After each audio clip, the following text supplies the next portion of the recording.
যে ব্যক্তি সকাল বেলা তিনবার তেলাওয়াত করবে আউযু বিল্লাহিস সামিউল আলিম মিনাশ শাইতানির রাজিম, এরপরে সূরা হাশরের শেষ তিনটি আয়াত তেলাওয়াত করবে, রব্বুল আলামিন ওই ব্যক্তির জন্য ৭০,০০০ ফেরেশতা নিয়োগ দিবেন যারা সারা দিন ওই লোকের জন্য মাগফিরাতের দোয়া করবে।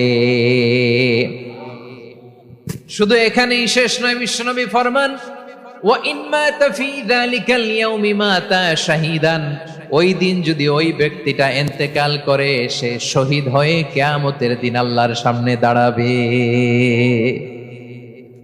সকালবেলা যদি পড়েন তিনবার আউযু বিল্লাহিস সামিউল আলিম মিনাশ শাইতানির রাজিম তিনবার পড়ে সূরা হাশরের শেষ তিন আয়াত যদি তেলাওয়াত করেন, তাহলে আপনার জন্য আল্লাহ তাআলা ৭০,০০০ ফেরেশতা নিয়োগ করবে। সারা দিন তারা আপনার জন্য মাগফিরাতের দোয়া করবে, আর ওই দিন ইন্তেকাল করলে আল্লাহ তাআলা শহীদ হিসেবে আপনাকে কিয়ামতের দিন দাঁড় করাবে। সুবহানাল্লাহ, এত আস্তে। আবার সন্ধ্যাবেলায় যদি পড়েন সারা রাতের জন্য ৭০,০০০ ফেরেশতা মাগফিরাতের দোয়া করবে।